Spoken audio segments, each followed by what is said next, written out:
जय गुरुदेव। जय गुरुदेव नाम किसका प्रभु का प्यारा नाम। जय गुरुदेव।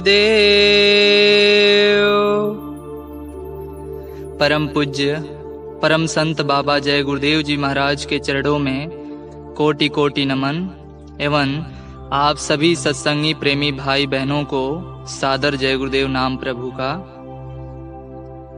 परम पूज्य बाबा जय गुरुदेव जी महाराज के कुछ अमर वाणी आइए जानते हैं। महान आत्मा का जन्म भारत में हो चुका है और उसे बराबर परमात्मा के आदेश प्राप्त हो रहे हैं। देश के बागडोर अब ऐसे व्यक्तियों के हाथ में आने वाली है जो चरित्रवान होंगे। ऊपर से तमाम शक्तियां नीचे उतरकर आ गई हैं और थोड़े दिनों में ये अपना कार्य करना शुरू कर देंगी। महान आत्माएं भारतवर्ष में अवतरित हो चुकी हैं जिनके द्वारा भारतवर्ष में सुधार होगा। उनको जब संत मान्यता दे देंगे तब वो काम करना शुरू कर देंगी।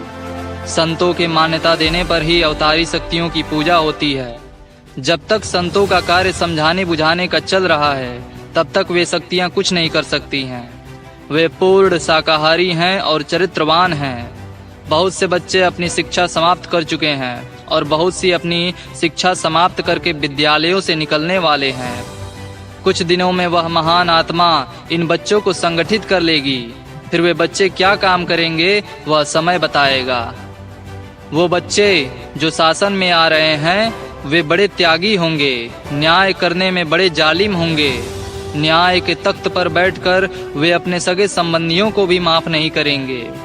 इसलिए आप समझ जाइए, आगाह करना मेरा काम है, मानना न मानना आपका।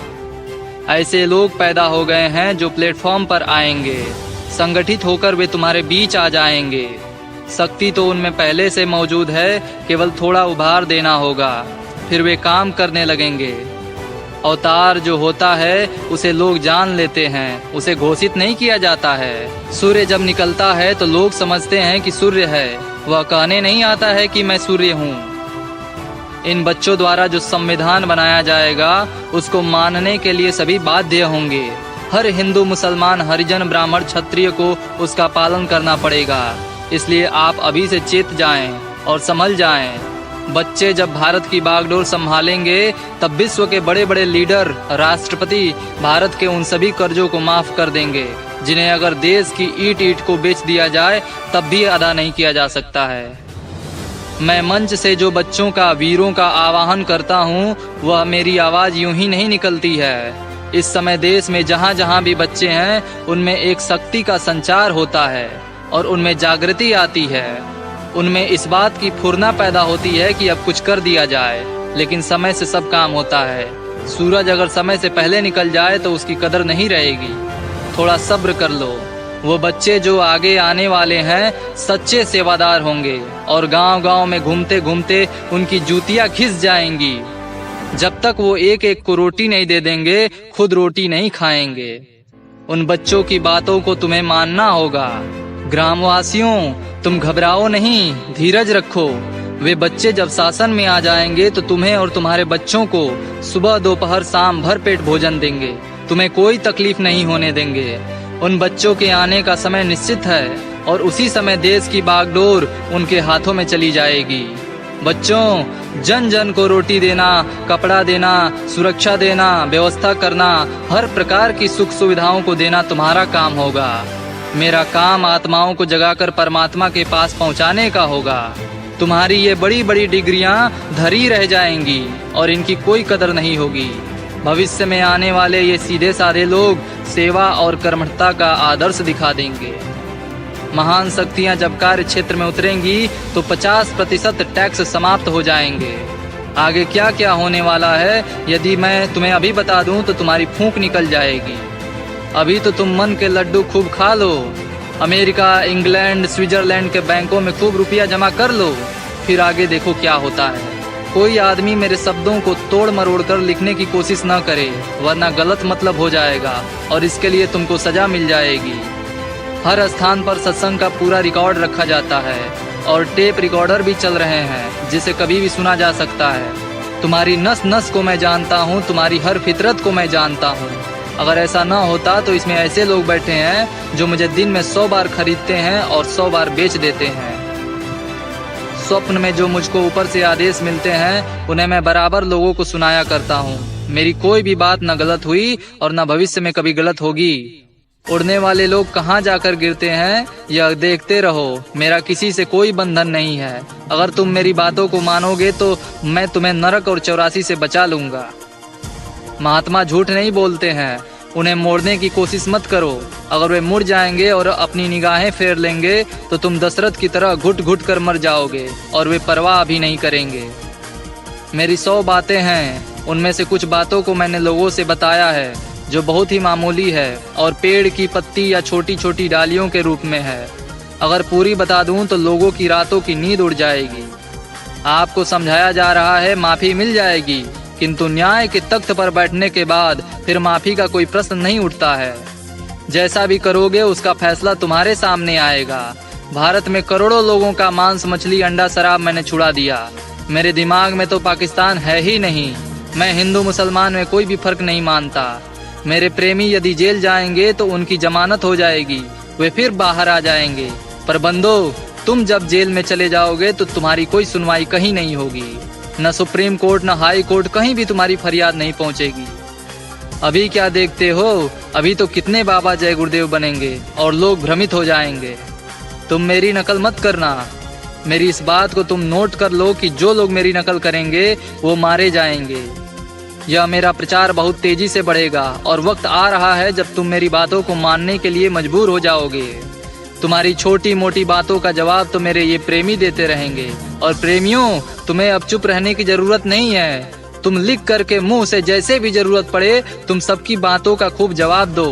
हाथी की मस्त चाल पर कुत्ता भौंकता बहुत है, लेकिन अंदर से वह उससे बहुत डरता है। भौंके चाहे जितना, किंतु सामने आने की हिम्मत नहीं कर सकता।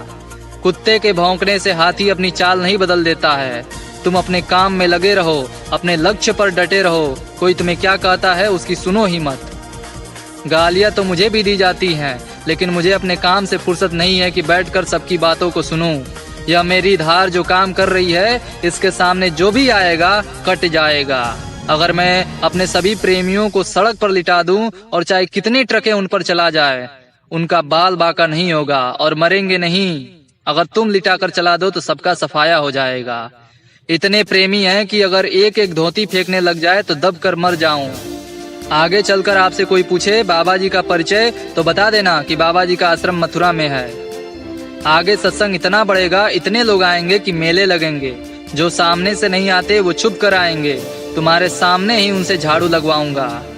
हम तो बर्दाश्त कर लेंगे मगर आप नहीं। फिर मत कहना कि बाबा जी ने बताया नहीं।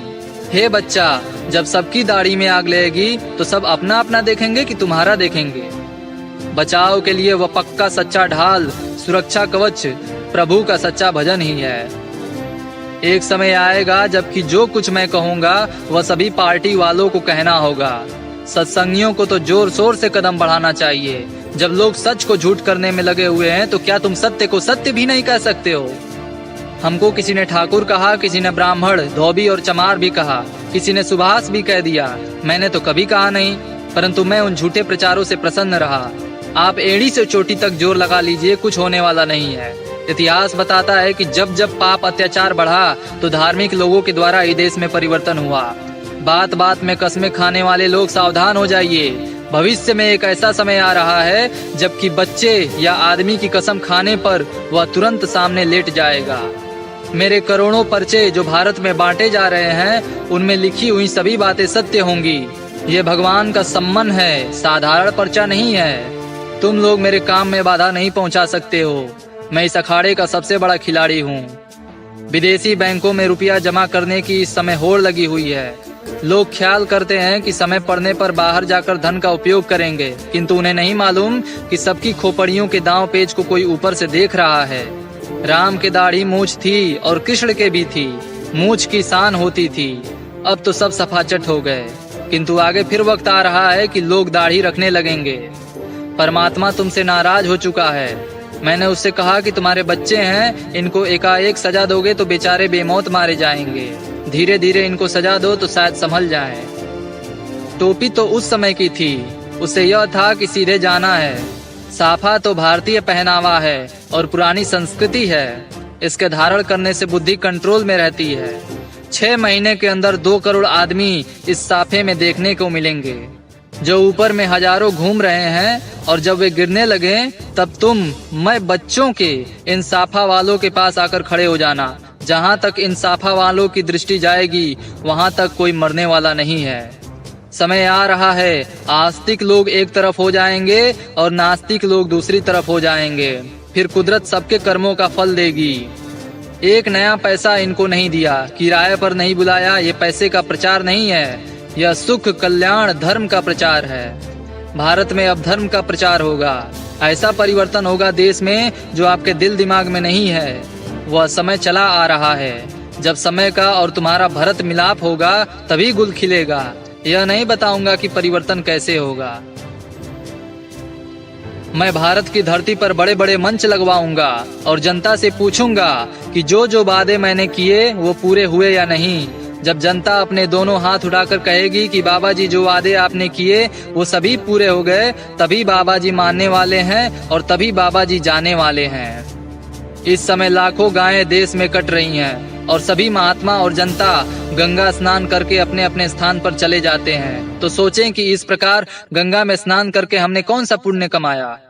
इन सभी गायों की खातिर आखिर मैं यह व्रत लेता हूँ कि जब तक देश में एक भी गाय कटती रहेगी तब तक मैं गंगा में स्नान नहीं करूंगा। हरिद्वार 25 नवंबर सन 1973। किसी किसी गाय की पीठ पर यह भी लिखा जाए कि तुम घबराओ नहीं, वह बाबा पैदा हो गया है जो तुम्हारा काटना बंद करा देगा। सभी दुराचारी पापकर्मी लोगों का सफाया हो जाएगा। आगे गाय काटने वालों को 20 साल की सजा मिलेगी और उसके बाद महीने भर में गाय काटना बंद हो जाएगा। अंग्रेजों की तरह अंग्रेजी को भी निकाल दिया जाएगा और किसान मजदूर अब आगे आएंगे और वे तुमको पीछे कर देंगे कि तुम्हें समझ में आएगी। भविष्य में भारत के सभी बूचड़ खाने बंद कर दिए जाएंगे। गौ हत्या अपने आप बंद हो जाएगी, लेकिन महात्माओं की बात आपको माननी होगी। कोई तोड़ फोड़ और आंदोलन की जरूरत नहीं है। भविष्य में कोई मांस मछली बेचता हुआ नजर आएगा, उसे फौरन उसी वक्त दुकान पर ही मजिस्ट्रेट पहुंचकर 10 वर्ष की सजा देगा और साथ ही 5 वेद सुबह और 5 वेद शाम को पढ़ा करेंगे। कितने अधिकारी निकाल दिए जाएंगे जो मांस मछली, अंडे, शराब, ताड़ी, जुआ, चोरी चमारी, काम चोरी, रिश्वत, राष्ट्रद्रोही होंगे जिनके चरित्र नहीं होंगे। जो कर्मचारी छोटे बड़े सदाचारी, ईमानदारी व कर्मनिष्ठ होंगे उन्हें तुरंत तरक्की मिलेगी, ऐसी व्यवस्था कर दूंगा। दफ्तरों में बैठकर जो छोटे अधिकारी हैं, जो अभी सदाचार का पालन, न्याय नीति का पालन थोड़ा बहुत अभी भी करते हैं, इनको नीचे से ऊपर वाला पद एकदम मिलेगा और ऊपर के एकदम नीचे चले जाएंगे। कुछ दिनों के बाद यह समझ लो कि दुनिया फिर से बसाई जाएगी। जब आप पैदा हुए तो दुनिया नई थी, उसी तरह से नवयुग का निर्माण होगा। देखो किसानों, तुम जो भी रुपया रिश्वत देते हो उसे अपनी डायरियों में नोट कर लेना, वक्त पर सब काम आएगा। जिस कचहरी के दरवाजे पर शराब की दुकान हो उस देश में कभी न्याय नहीं हो सकता है। मांस, मछली, अंडा व शराब की दुकानें आपको भविष्य में देखने को नहीं मिलेंगी। विद्यार्थियों को विद्याध्ययन के समाप्त करने के 1 माह बाद ही नौकरी मिल जाएगी। उनके घर पर ही नियुक्ति की सूचना दे दी जाएगी। हायर सेकेंडरी पास युवक बड़े बड़े पद भविष्य में पा जाएंगे, बशर्ते कि उनको अनुभव व योग्यता हो। वैसे तो मैं आपके शिव नेत्र खोलकर आपको स्वर्ग बैकुंठ जीते जी पहुंचाना चाहता हूं। सन 1972 तक 1 करोड़ लोगों को शिव नेत्र दे दूंगा। मैं सन 1972 तक 20 करोड़ लोगों का जन समर्थन प्राप्त कर लूंगा और तब बताऊंगा कि जमाना कैसे बदलेगा। कोई भूखा, नंगा या बेकार नहीं रहेगा। करोड़ों लोग शिव नेत्र खोलकर राम कृष्ण के दर्शन के अधिकारी होंगे। सारा देश निरामिष होगा। यह परिवर्तन धार्मिक लोगों द्वारा होगा। आप अपने को सुधार कर समय की प्रतीक्षा करें। अभी भी जेलों में ऐसे लोग बंद हैं जिन पर झूठे अपराध लगाए गए हैं, उनको तुरंत रिहा किया जाए। सत्संगियों को चिंता करने की जरूरत नहीं है। जब अन्न नहीं मिलेगा तो इन खेतों में कुछ ऐसी घास है जिसकी एक पत्ती खाने पर 1 सप्ताह तक भूख नहीं लगेगी। जिस तरह शादी विवाह होते हैं उसी तरह धूम मचाता हुआ कलयुग में सतयुग आएगा। सतयुग आने के पहले मानव में एक हिलोर उठेगी जिसे समुद्र में लहर उठती है। लोगों की बुद्धि में, मन में, चित्त में, अंतःकरण में, आंख कान में, व्यवहार और हाव भाव में हिलोर उठेगी। लोग अपनी अपनी बुराइयों की माफी मांगेंगे। दिल्ली से राजधानी हटकर 50 मील दूर चली जाएगी और महान आध्यात्मिक शक्तियों द्वारा उसका मुहूर्त होगा। परंतु जिस जगह पर वह होगी उस जमीन का शोधन किया जाएगा, शुभ मुहूर्त में कार्य किया जाएगा और बच्चे इस काम को करेंगे। दिल्ली की भूमि पर जाकर किसी आदमी का दिल दिमाग ठीक नहीं रह सकता है। जो सरकार राज्य भी करे और व्यापार भी करे, वह सरकार देश में गरीबी कभी भी दूर नहीं कर सकती है। इन महलों में जहां विदेशियों ने शराब, मांस, अंडा एवं अनैतिकता का बाजार गर्म किया, वहां बैठकर बनाया गया कोई भी संविधान भारत की जनता को सुखी नहीं कर सकता है। झोपड़ी में बैठकर जो संविधान बनेगा उसी से जनता को आराम मिलेगा। भारत का संविधान हिंदी, फिर दूसरा संविधान संस्कृत में किसी धार्मिक स्थान पर बनेगा। यह संविधान इतना सरल होगा कि किसान भी उसे गीतों के रूप में गाते रहेंगे। जिधर से सूरज निकलता है और जिधर डूबता है उस पूरे हिस्से पर भारत का अखंड राज्य होगा। विश्व के लोग भारत द्वारा बनाए गए कानूनों को मानेंगे और स्वेच्छा से हिंदू धर्म को कबूल कर लेंगे। नेपाल, तिब्बत, लंका, बर्मा, पाकिस्तान, अरब देश टूट टूट कर भारत में मिल जाएंगे और भारत विश्व का सबसे बड़ा राष्ट्र होगा। भारतवर्ष में नए संविधान का निर्माण होगा और यह जो संविधान है वह बदल जाएगा। भारतवर्ष सबका मुखिया होगा। एक समय आएगा जब सारे हिंदुस्तान में हिंदी बोली जाएगी। राष्ट्र भाषा हिंदी और संस्कृत होगी। विदेशों से लोग भागकर भारत में आएंगे और इन भाषाओं को सीखेंगे। महापुरुषों के स्थानों की मिट्टी को लेकर माथे में लगाएंगे, फिर शांति मिलेगी। भारत की मिट्टी में तो वह भी चीजें हैं जो विश्व भर में नहीं है। यह सदा से आध्यात्म का सिरमौर रहा है। भारत के कारण ही विश्व युद्ध विभिन्न युगों में हुआ और इस युग में भी होगा। दुनिया के सारे देश मिलकर भारत पर आक्रमण करें तो भी इसको पराधीन नहीं बना सकते हैं। भविष्य में सभी संस्थाएं भारत में राजनैतिक समाप्त हो जाएंगी। विदेशों की भूमि भोग भूमि है, वहां पर साधना नहीं की जा सकती है। भविष्य में इस आध्यात्म विद्या को जानने के लिए विदेशों से लोग भारत में आएंगे। भारत भूमि कर्म भूमि है, धर्म भूमि है। इसे भोग भूमि मत बनाओ, नहीं तो विनाश हो जाएगा। भारत आध्यात्म का केंद्र है, इसे कोई छीन नहीं सकता है। विश्व को शांति इसी केंद्र से मिलती रही है और मिलेगी। हमने अपना स्वप्न आपके सामने व्यक्त किया है। भारत में जन्मा एक शांति दूत सारे विश्व का मार्गदर्शन करेगा। राष्ट्र संघ अमेरिका से हटकर भारत में चला आएगा। अमेरिका बहुत गरीब देश हो जाएगा। भविष्य में भारत में समुद्र में गेहूं फेंक दिया जाया करेगा, जिस प्रकार आज अमेरिका में फेंका जाता है, और गेहूं जानवर भी खाया करेंगे।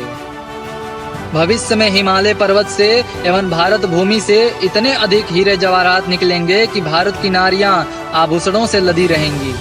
हर जिले में 5-5 महात्मा सबकी देखरेख में रहेंगे।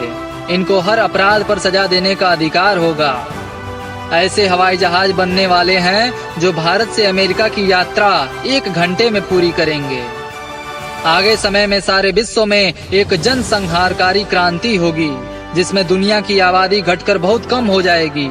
सारे विश्व के लोग हिंदू धर्म मानने को बाध्य होंगे। अमेरिका और इंग्लैंड के नर नारी भारत की गलियों में हरे राम हरे कृष्ण का कीर्तन करते हुए मिलेंगे। पुरुष हिंदुओं की तरह चोटी रखेंगे और स्त्रियां भारत की तरह साड़ियां पहनेंगी। भारत की तरह सभी देशों के लोग शाकाहारी बनेंगे। विश्व के देशों को बता दो कि अगर वे सोचते हैं कि कीटाणु बम का प्रयोग करके भारत का विनाश कर देंगे, तो उन्हें यह समझना चाहिए कि भारतवर्ष में ऐसी महान आत्मा आ चुकी है जो उनके सारे मंसूबों को नाकाम कर देगी। भारत में कीटाणु बमों के प्रयोग होने पर ऐसी आवाज, ऐसा तूफान आएगा कि सारे के सारे कीटाणु उन्हीं के पास चले जाएंगे और करोड़ों लोग मर जाएंगे।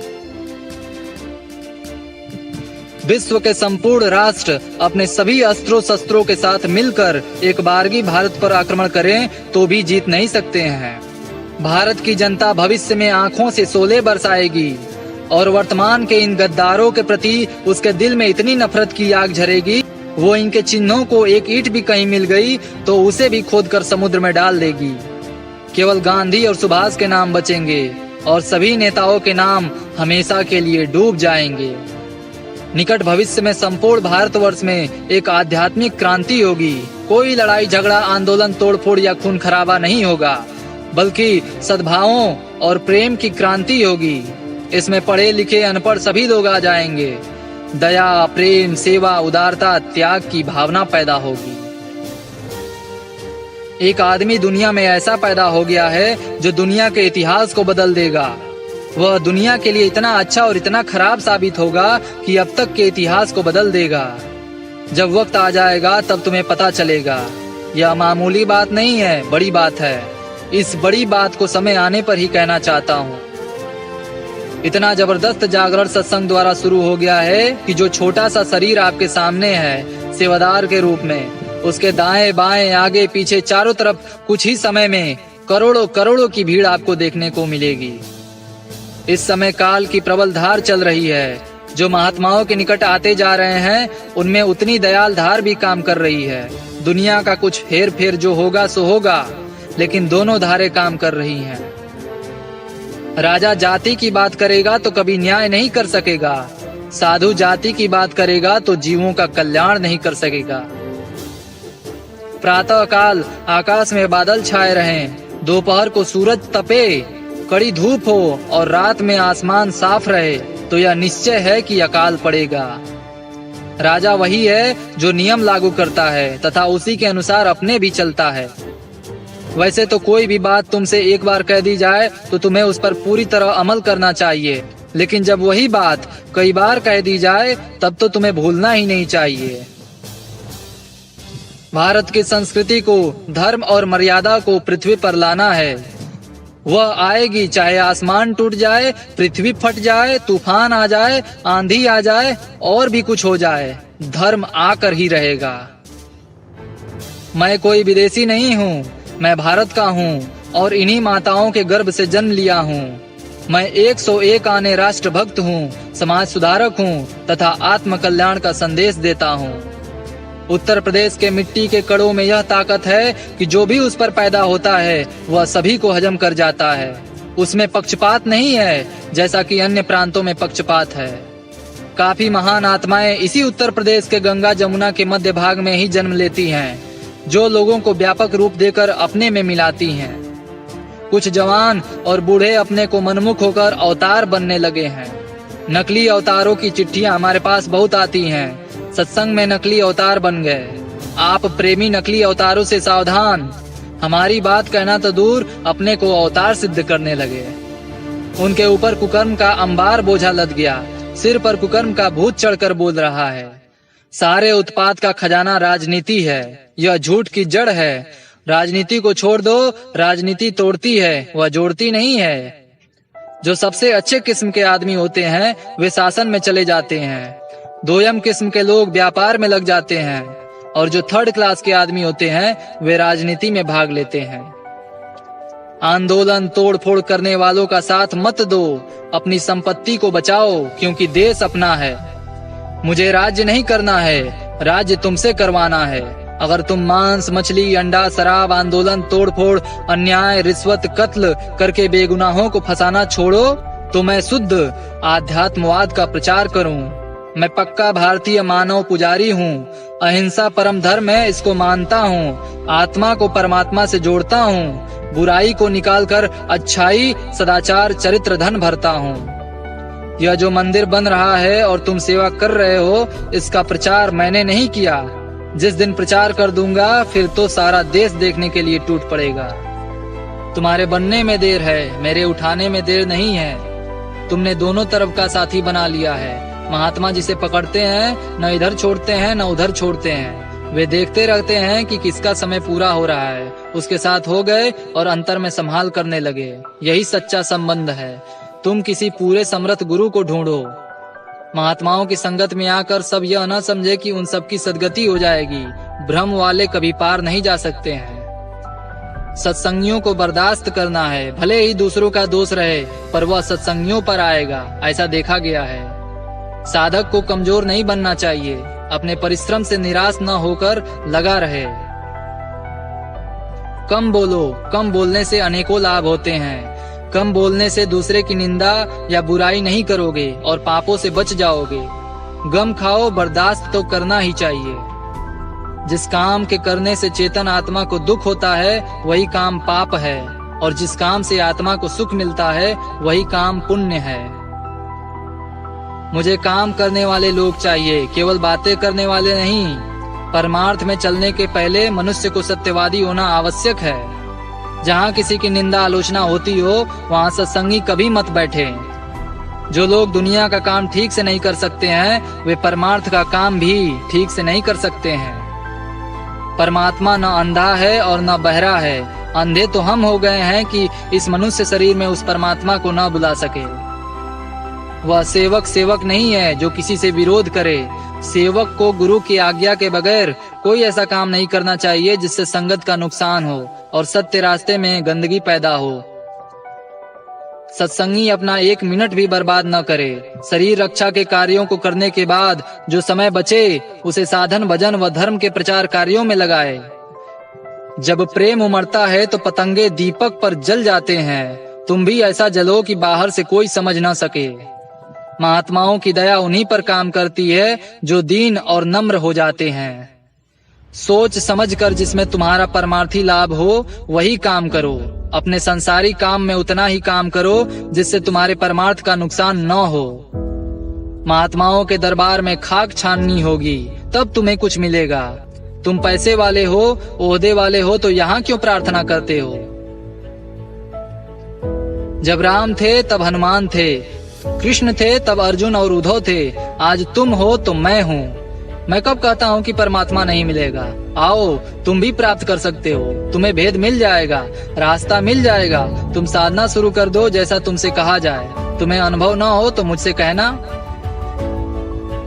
मैं धर्म की जड़ें भारत व विश्व में इतनी गहरी जमा दूंगा कि हजारों वर्षों तक नए नए रूप में बढ़ता ही जाएगा। सत्संगियों, कोई क्या करता है, कैसे रहता है, इससे तुम्हें क्या मतलब? व्यंग, तानाकसी, इधर उधर की झूठी सच्ची बातों से अपने को बचाते हुए अपने लक्ष्य पर डटे रहो। देश के विज्ञान को सर्वश्रेष्ठ, शक्तिशाली, सुगम बनाकर भारतवासियों के लिए रास्ता बना दूंगा। सत्संग में विभीषण भी आएंगे, अंगद भी आएंगे, जामवंत भी आएंगे, किंतु हनुमान तो कोई बिरला ही होगा। हनुमान सब नहीं बन सकते हैं। जो मिल जाए उसी से संतोष मानना, और यह याद रखना कि पराई आशा से भली निराशा। ये तो भेड़ चाल है। एक जिधर चला सारी भेड़ें उधर चल तो दी, लेकिन उनकी मंजिल क्या होगी उन्हें खुद नहीं पता। आने वाले भयंकर समय में तुम मुझे छोड़ना मत। मेरे छोड़ने का तो कोई प्रश्न ही नहीं है। यदि तुम हमारे साथ लगे रहे तो हम परस्पर मिलकर उस समय को पार कर जाएंगे, और यदि तुम साथ छोड़कर चले गए तो तुम जानो तुम्हारा काम जाने। मैं देश में ऐसा प्रेम व त्याग फैला दूंगा, वह भावना पैदा कर दूंगा कि जिससे देश में हर स्त्री पुरुष दूसरे की चीजों को अपनी समझकर रक्षा करेंगे। किसी घर में ताले लगाने की जरूरत नहीं रहेगी।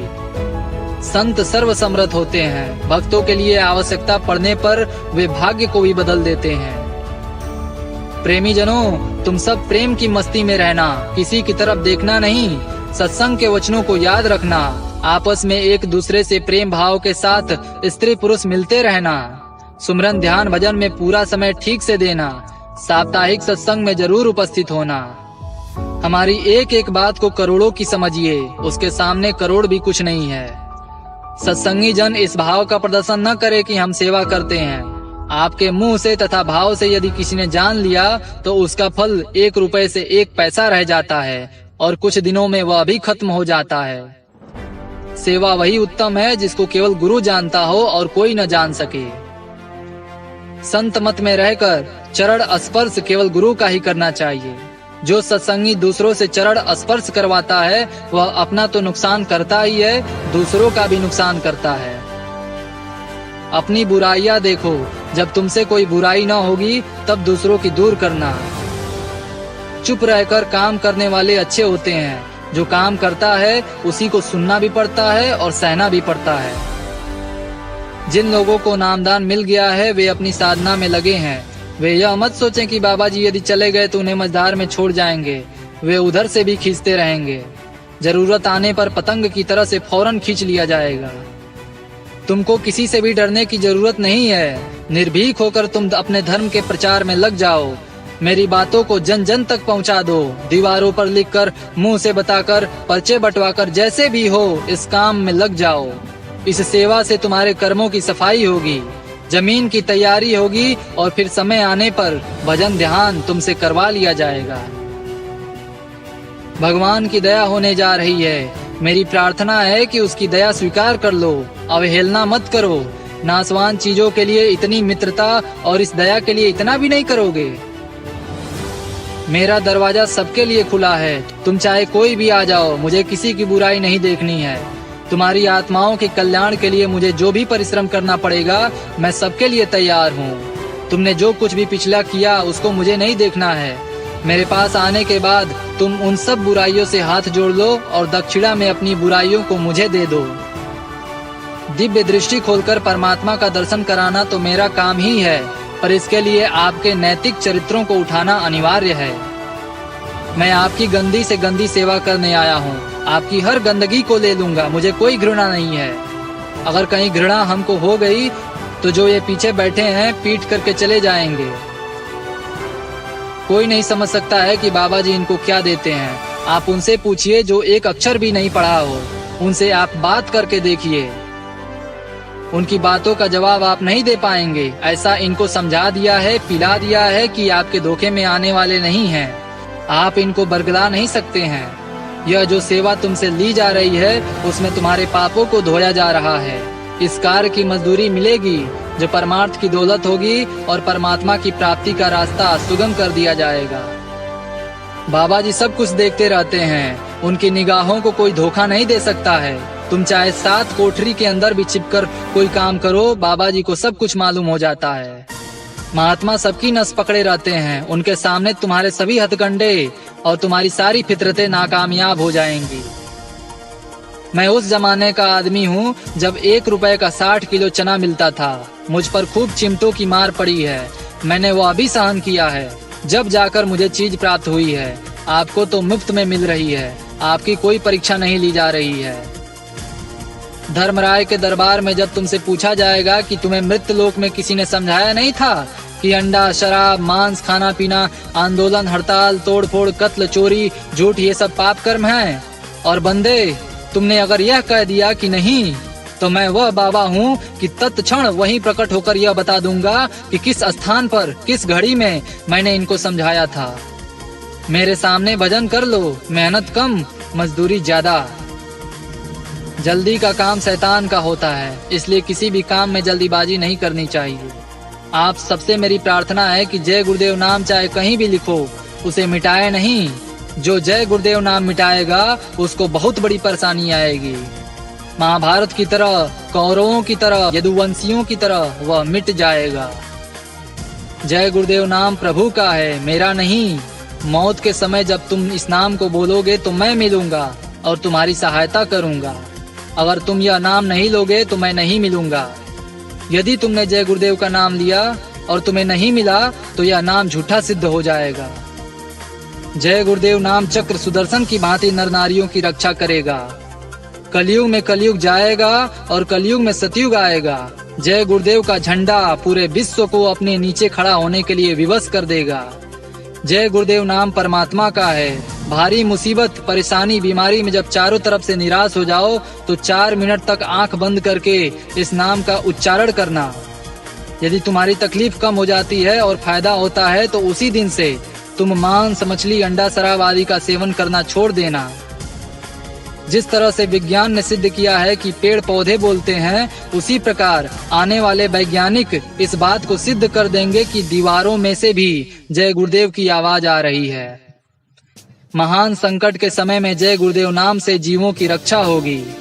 जानवरों में बीमारी आएगी, इनकी पीठ पर लाल गेरू से जय गुरुदेव लिख देना तो रक्षा हो जाएगी। अफवाहें फैलाने वाले तुम्हारा प्रचार करते हैं, इस प्रकार जो लोग नहीं भी जानते थे वे भी जान गए। परिणाम यह हुआ कि आज जन जन के जुबान पर जय गुरुदेव नाम आ गया।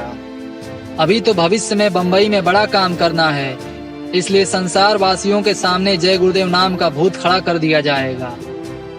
तुम मुझे सद्भावना दो, मैं तुम्हें शांति दूंगा। मैं भविष्य में ऐसा खेल खेलूंगा, उस खेल में आप भ्रमित मत हो जाना। ऐसा इतिहास बनेगा कि आज तक का सारा इतिहास फीका पड़ जाएगा। बच्चों, हम तुमको बहुत प्यार करते हैं, इतना प्यार करते हैं कि तुम्हारे माता पिता से भी अधिक। अगर प्यार न करते होते तो यह दृश्य दिखाई नहीं देता।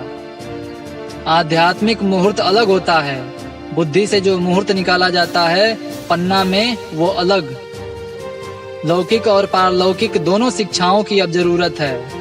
धर्म प्रचार में यदि तुम्हारा तन भी चला जाए तो जीवात्मा को कोई नहीं ले जा सकता है। जिसने पकड़ा है वह कभी छोड़ने वाला नहीं है। जिनको राजनीति करनी है वह संगत से अलग हो जाएं।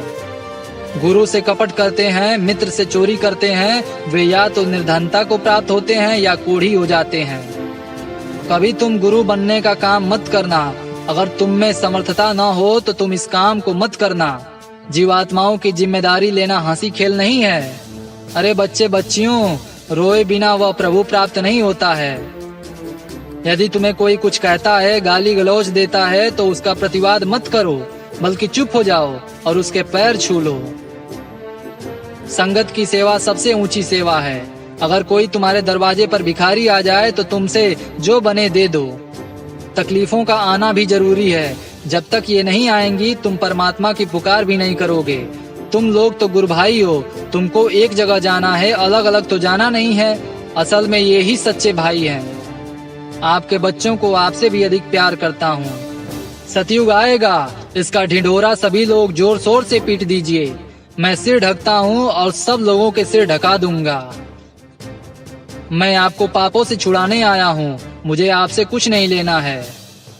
आप सब लोग भजन कीजिए और सीधा संबंध हमसे रखिए, और यदि तुम इधर उधर भटके तो नुकसान हो जाएगा। जहाँ आज्ञा का उल्लंघन हुआ तो गए काम से, वही तो भक्ति है, आज्ञा का पालन। अभी सुविधा संपन्न हो तो भजन नहीं करते हो, फिर ऐसी परिस्थितियों में डाल दिया जाएगा कि भजन करना ही पड़ेगा। दरवाजे पर बैठकर मौज निहारो, धीरज रखो, विश्वास करो, तुम्हारी इसी जीवन में सूरत चढ़ा दी जाएगी। भक्तों की रक्षा सदा से होती आई है और अब भी होगी।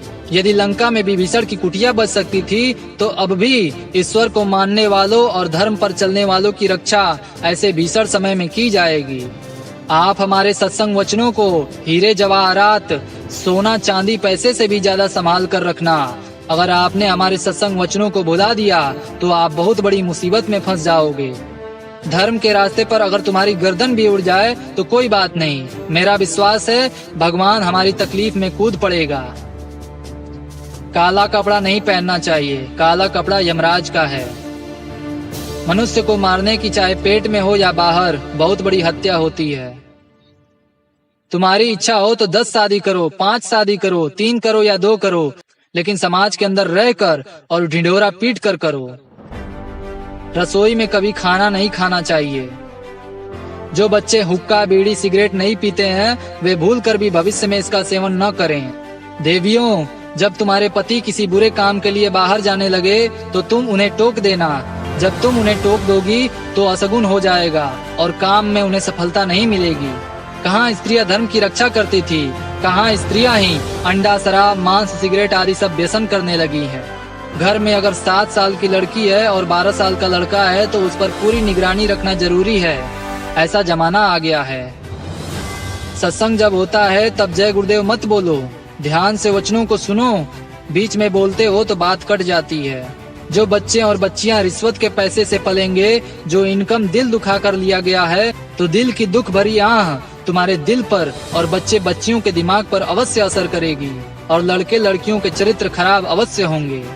बाबा जी की नकल करते हो उसी में मारे जाओगे। बाबा जी की जितनी नकल करेंगे सब मारे जाएंगे। मैं सबका पैंट उतरवा दूंगा। हम लोगों का अपना पहनावा है, अपनी पोशाक है जिसे धारण करना चाहिए। जब तक विदेशी खान पान, पहनावा, रहन सहन हम लोगों का रहेगा तब तक हमारा सुधार मुश्किल है। बाबा जी इतने बेवकूफ नहीं है कि सब तकलीफ दूर कर दें। वह तकलीफ रहने देंगे ताकि फिर न जा सके। तुम मेरी कमर में बच जाओ तब भी नहीं समझ सकते हो कि मेरी बुद्धि में क्या है। तुम मेरी परीक्षा क्या लोगे? मैं धीरे धीरे समेट कर तुम सबको एक प्लेटफॉर्म पर लाकर खड़ा कर दूंगा। मेरे आगे पीछे 20-20 साल तक लोग बराबर रहे, फिर भी उन्हें पता नहीं लगेगा कि बाबा जी की खोपड़ी में क्या है। मैं जानता सब कुछ हूँ, समझता सब कुछ हूँ, पर कहता नहीं। अगर कह दूं तो तुम सब यहाँ से चले जाओगे। गुरु के पास रहने वालों को आगे पीछे दाहिने बाएं चारों तरफ सतर्क रहना चाहिए। पास रहने वाले अगर यह सोचे कि मुझे सब कुछ मिल जाएगा तो यह उनका भ्रम है। पानी में रहकर मछली जिस प्रकार प्यासी रह जाती है, उसी तरह पास रहने वाले खाली चले जाते हैं। धर्म की पताका शांति और प्रेम की फहराएगी। आप सब एक बार जाग कर तन मन धन से सेवा कर दिखाएं। तुम्हारे चित्र और नाम धर्म ध्वजा में अंकित हो जाएंगे और तुम्हारी अमर कीर्ति सदैव फहराती रहेगी। मेरे ऐसे ऐसे लोग संगत में आ रहे हैं कि जो ऐसी भक्ति करेंगे कि तुम सबको पीछे छोड़ देंगे। मैं सबको मौका देता हूँ, श्रेय ले लो, फितरतबाजी पैतरेबाजी सब छोड़ दो। मैं जानता हूँ कि तुम करोगे अपने मन की और मेरी बात मानोगे नहीं। ऐसे लोगों का भविष्य अंधकारमय है। तुम यह मत समझना कि बाबा जी का काम मेरे बगैर नहीं होगा। यह मेरा काम नहीं है, यह मालिक का काम है। वह जिससे चाहे उसी से करवा लेगा। अब तो धार बह चली है, इसे कोई रोक नहीं सकता है। यह परमात्मा की आवाज है। जो इस आवाज से टकराएगा उसे पछतावा होगा। मैं तो बुरे लोगों को चाहता हूँ, इनकी बुराइयों को दूर करके मैं इनसे काम ले लूंगा। ये भी वाल्मीकि की तरह दुनिया में अपना नाम कर जाएंगे। मुझसे डरने की जरूरत नहीं है। सब लोग सहयोग दो। जो कुछ बाबा जी कहेंगे उसे विश्व के सभी लीडरों को बोलना पड़ेगा। गंगा में पाप धोने से अगर पाप धुल जाए तो कसाई भी रोज नहाए। महात्मा किसी के साथ भूत की तरह लग जाते हैं तो छोड़ते नहीं हैं। काम तो मेरा सब हो चुका है। मैं तो समय की इंतजारी कर रहा हूँ। धर्म की स्थापना होनी है। जितना भी लोग चिल्ला ले, दुनिया के लोग चाहे जितना जोड़ तोड़ बैठा ले, धर्म की स्थापना संभावी है। मेरा काम सुनाने का है, मानना न मानना आपका काम है। देवताओं ने कह दिया है कि आप सुना दीजिए। जो नहीं मानेंगे उनको हम देख लेंगे। मान लेंगे तो आपका भला है, नहीं तो फिर आप जाने और वो जाने। थोड़े समय और इंतजार करिए। सतयुग आने की तारीख की घोषणा मैं कुछ समय पहले कर दूंगा। जिन लोगों ने इमरजेंसी में बेगुनाहों को सताया है उनका सर्वनाश हो जाएगा। कोई बच नहीं सकता है। जनता उनको सबक सिखा देगी। ग्रामवासियों, तुम ऐसे जुल्मियों, अत्याचारियों और उनके सहयोगियों का, जिन लोगों ने इमरजेंसी में अन्यायियों का साथ दिया, उनका नामे पता, हुलिया आदि सब नोट करके रखना। वक्त आने पर देखना कि उन्हें क्या सजा मिलती है। धर्म के नाम पर जितनी मुसीबतें पड़ी, पीछे हटने की कोई जरूरत नहीं है। न जाने कितने पाप कर्म तुम्हारे जमा होंगे जिसके लिए तुम्हें करोड़ों डंडे पड़ेंगे। उससे अच्छा है कि 2-4 डंडे मार खाकर उसको खत्म कर दें। इसलिए मार खा लेना, शरीर तो छूटना ही है। न मालूम कितने जीवों की हत्याएं की और न जाने क्या क्या कर्म किए, वह सब थोड़े ही में समाप्त हो जाए। यही समझ लो कि बाबा जी ने इसीलिए बेड़ी पहनी थी कि बहुतों की बेड़ियां कट जाए। सतयुग आगमन महायज्ञ में 10 करोड़ लोग उपस्थित होंगे। मैंने जो जो बातें कही हैं उनमें से मेरी एक भी बात गलत होने वाली नहीं है। मेरी हर बात पत्थर की लकीर है। ऐसा परिवर्तन होगा कि तारीख याद करेगी। बाबा जी की बातों पर शंका मत करो। शंका करने वाले समाप्त हो जाएंगे। अभी तो खाना पीना मिल रहा है। सारा भौतिकवाद गेहूं के एक दाने पर केंद्रित हो जाएगा। अब जब कभी भी लड़ाई होगी, कोहराम मचेगा और देश की नैया भंवर में पड़कर डूबने लगेगी, तो मजबूर होकर तुम्हें आध्यात्मिक शक्तियों के आगे झुकना पड़ेगा।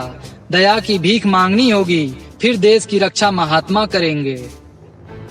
मैंने बहुत सुनाया, बहुत समझाया, हर तरह का संकेत दिया, पर तुमने उसकी कोई कदर नहीं की। अब मैं चुप होता हूँ, कुछ नहीं कहूँगा, ना कोई संकेत दूंगा। तुम जानो, तुम्हारा काम जाने। आगे ऐसी ऐसी बीमारियां, परेशानियां, वर्षा, सूखा, अकाल, भारी तूफान, भूकंप, लड़ाई झगड़े, कोलाहल, कोहराम, तकलीफें आने वाली हैं जिन्हें अभी तुमने देखा नहीं है। भविष्य में व्यापक रूप से भयंकर बीमारियां आएंगी। डॉक्टरों को रोग का पता भी नहीं चलेगा और लोग ठंडे हो जाएंगे। भविष्य में भयंकर महामारी आएगी, लोग खड़े रहेंगे और एकाएक गिरकर दम तोड़ देंगे। भूखमरी आएगी, असंख्य लोग मरेंगे, उसी बीच आपस में लड़ाइयाँ छिड़ जाएंगी, गदर हो जाएगा, तब तुम कैसे जियोगे? आज 1 रुपए में मिलने वाली दवा 100 रुपए में बिकेगी। खुजली की ऐसी बीमारी चलेगी कि लोग बदन खुजलाते खुजलाते पस्त हो जाएंगे। सूखा पड़ेगा, पानी न बरसने से बिजली, मशीनें, ट्यूबवेल बंद हो जाएंगे, पानी की कमी होगी, जनरेटर फेल हो जाएंगे, पेट्रोल डीजल नहीं मिलेगा, अन्न की कमी के कारण करोड़ों मौतें होंगी। जब से भारत में मलेच्छ राज शुरू हुआ, तभी से भारत में अकाल का नगाड़ा बजने लगा है। जब अन्न का दाना नहीं मिलेगा तो 3 मिनट में भगवान याद आएगा, तुम्हारी अकलें ठिकाने आ जाएगी। कुदरत का एक ही डंडा तुम्हारे लिए काफी है। यदि लोगों को होश न आ जाए तो मुझसे कहना। आगे समय इतना खराब आ रहा है जिसकी बात तुम्हारी खोपड़ी में नहीं आ सकती है। अन्न का दाना जब नहीं मिलेगा तो लोग कंकड़ को दांतों से चबाएंगे। इसलिए अभी से चेत जाओ। मांस, मछली, अंडा, शराब, रिश्वत, अनैतिक कार्यों को तुरंत छोड़ दो और धर्म, दया, प्रेम, सेवा को अपना लो, वरना मारे जाओगे। फिर तुम्हें कोई नहीं बचा सकेगा। अभी भूकंप के ऐसे धक्के लगेंगे कि तुम गेंद की तरह सैकड़ों फीट ऊपर उछाल दिए जाओगे। पेट्रोल की कमी से मोटरें भविष्य में लाइन से सड़कों के किनारे खड़ी दिखाई देंगी। एक दिन जल्द आ रहा है कि जबकि पूंजीपति राजाओं की तरह खत्म हो जाएंगे और जो धन दुर्व्यवहार से कमाया है वह सब खत्म हो जाएगा। कर्म के अनुसार सभी प्राणियों को घोर कष्ट उठाना होगा। रुपया देने पर भी अन्न बिल्कुल नहीं मिलेगा। बीमारी भयंकर रूप से उठेगी, भूचाल आएगा, लड़ाई झगड़े होंगे, समष्टि रूप से एक बड़ा विद्रोह हो जाएगा। पता नहीं कितने आदमी रहेंगे और कितने खत्म हो जाएंगे। यहाँ तक होगा कि बहुत से मुल्क खत्म होंगे जैसे थे ही नहीं। यह क्यों होगा? क्योंकि पाप भयंकर रूप से बढ़ गया है। आगे दुनिया में एक वक्त आ रहा है कि सभी मुस्लिम राष्ट्रों में आपस में बहुत बड़ा संघर्ष हो जाएगा और मुसलमानों की आबादी दुनिया में नहीं के बराबर हो जाएगी। विश्व में बहुत बड़ी हलचल मचेगी। पहला नरसंहार पूरब में होगा, दूसरा पश्चिम में होगा, फिर उसके बाद उत्तर में और फिर दक्षिण में होगा। इसके बाद चारों तरफ संहार शुरू हो जाएगा। इसे कोई रोक नहीं सकता है। समुद्री तूफानों के आने से बहुत से छोटे छोटे शहर गांव नष्ट हो जाएंगे और बहुत से छोटे छोटे नए टापुओं का उदय होगा जिस पर आर्थिक और शक्तिशाली लोगों का अधिकार होगा। अपने अपने अनैतिक कर्मों को छोड़कर सद्मार्ग को अपना लें, अन्यथा सजा सहने को तैयार हो जाएं। जितने भी बम गोले लोगों ने बनाए हैं वे सभी छोड़े जाएंगे और करोड़ों लोग बेमौत मारे जाएंगे। प्रकृति का कोप अलग होगा। वे ही लोग बचेंगे जो शाकाहारी और धार्मिक व्यक्ति होंगे। उसी के लिए कभी कभी ये इच्छा हो जाती है कि संकेत कर दूं तुम्हारे बचाव के लिए, तुम बच जाओ, संभल जाओ। कुदरत तुमसे रूठ गई है, देवी देवता तुमसे नाराज हो गए हैं। आगे एक ऐसी स्कीम बनेगी कि शहर के सेठ साहूकार लोग गांव में जब अनाज खरीदने जाएंगे तो किसान उनके रुपए पैसों को छीन लेंगे और मारेंगे भी। गल्ले की कमी आगे इस तरह की हो जाएगी कि लोग रुपए की झोली लेकर घूमेंगे और अन्न नहीं मिलेगा। अगर लोगों ने मेरी बातों को न माना और अपना रहन सहन, खान पान न बदला तो एक डंडे में तुम्हारा ही मुल्क नहीं, तमाम मुल्कों के नर नारी धराशाही हो जाएंगे। मैंने पहले बताया था कि वर्षा से भी अकाल और वर्षा न होने से भी अकाल पड़ेगा। समुद्र के किनारे जो ऊंची ऊंची इमारतें खड़ी हैं, इनमें सड़ी हुई मछलियों की गंध आएगी। विदेशी बैंकों में एक एक आदमी का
और महात्माओं का हाथ तुम्हारे सिर पर होगा।